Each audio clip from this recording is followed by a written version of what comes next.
Value zone hyper mart Nandamuri Balakrishna గారిచే November 28న నాచారంలో గొప్ప ప్రారంభం. ఒక వ్యక్తిని ఒక ఆడబిడ్డ ప్రేమించిందంటే అతని కోసం ఆమె తన సర్వస్వాన్ని త్యాగం చేసేందుకు రెడీ అంటుంది. అతని మానసిక స్థితి ఎంత ఘోరంగా ఉన్నా మారతాడన్న ఆశతో జీవిస్తుంది. అలా ఓ యువకుడిని పిచ్చిగా ప్రేమించిన ఓ లేడీ పైలట్ తన లవర్ టార్చర్ ఇక తట్టుకోలేను అన్న పరిస్థితుల్లో వాడికి బ్రేకప్ చెప్పాల్సింది పోయి తన నూరేళ్ల జీవితాన్ని 25 ఏళ్లకే ముగించేసింది. ఇంతకీ ఎవరా యువతి? ఈ దారుణం ఎక్కడ జరిగింది?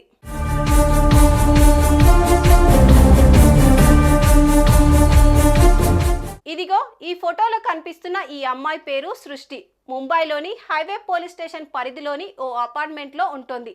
ఎయిర్ ఇండియాలో పైలట్గా ఉద్యోగం చేస్తూ ఆనందమైన జీవితం గడుపుతుంది. ఈమెకు 2 ఏళ్ల కిందట ఆదిత్య అనే యువకుడితో పరిచయం ఏర్పడింది. ఆ పరిచయం కాస్త ప్రేమగా మారింది. అది లివింగ్ రిలేషన్షిప్గా మారింది. తనకు ఆదిత్య జంటగా దొరకడం పూర్వజన్మ సుకృతం అన్నంత ప్రేమలో పడిపోయింది.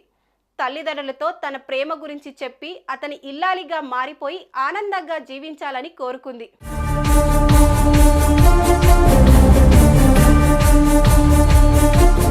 మొదట్లో కొన్నాళ్ళు సృష్టిని తన గుండెల్లో పెట్టుకొని చూసుకున్న ఆదిత్య ఆ తర్వాత తనలోని అసలు శాడిజంను బయటపెట్టాడు. అయిన దానికి కాని దానికి ఆమెను సతాయించడం మొదలుపెట్టాడు. నగరంలో షికార్కు వెళ్లిన ఆ జంట మధ్య చిన్నపాటి వాదన జరిగింది. దీంతో సృష్టిని సిటీకి దూరంగా ఉన్న ఓ నిర్మానుష్య ప్రదేశంలో వదిలేసి తాను కారులో ఫ్లాటుకు చేరుకున్నాడు. నానా కష్టాలు పడి సృష్టి ఇంటికి చేరాల్సిన పరిస్థితి కల్పించాడు. ఇంత దుర్మార్గంగా వ్యవహరిస్తున్నా పెళ్ళైతే అతని పరిస్థితి మారుతుందని సృష్టి సరిపెట్టుకుంది. అయితే ఇటీవల ఫుడ్ ఆర్డర్ విషయంలో తలెత్తిన ఓ చిన్న గొడవలో రెస్టారెంట్లో అందరూ చూస్తుండగా తన లవర్ను అవమానించాడు ఆదిత్య.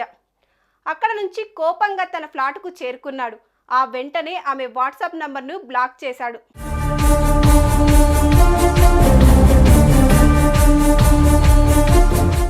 అది కరెక్ట్ కాదంటూ సృష్టి బతిమాలింది. అన్బ్లాక్ చేయాలంటూ ఫోన్ చేసింది. అలా 12 రోజులు గడిచాయి. ఈ నిర్లక్ష్యాన్ని తీవ్రంగా భావించిన సృష్టి కృంగిపోయింది. తాను ఆత్మహత్య చేసుకోబోతున్నట్టు ఫోన్లో చెప్పడంతో ఉలిక్కిపడ్డ ఆదిత్య ఆమె ఫ్లాట్కు పరుగు తీశాడు. అక్కడకు వెళ్లి డూప్లికేట్ కీతో తలుపు తీసి లోపలికెళ్లిన అతనికి ఆ బంగారు తల్లి తన కేబుల్ వైర్తో ఉరివేసుకొని కనిపించింది. ఈ దారుణం గురించి సృష్టి తల్లిదండ్రులు పోలీసులకు రిపోర్ట్ ఇచ్చారు. ఆదిత్య ఆమెను వదిలించుకోవాలన్న ఉద్దేశంతో ఆత్మహత్యకు ప్రేరేపించాడంటూ ఆరోపించారు. పోలీసులు ఆ ఆదిత్యను అరెస్టు చేశారు.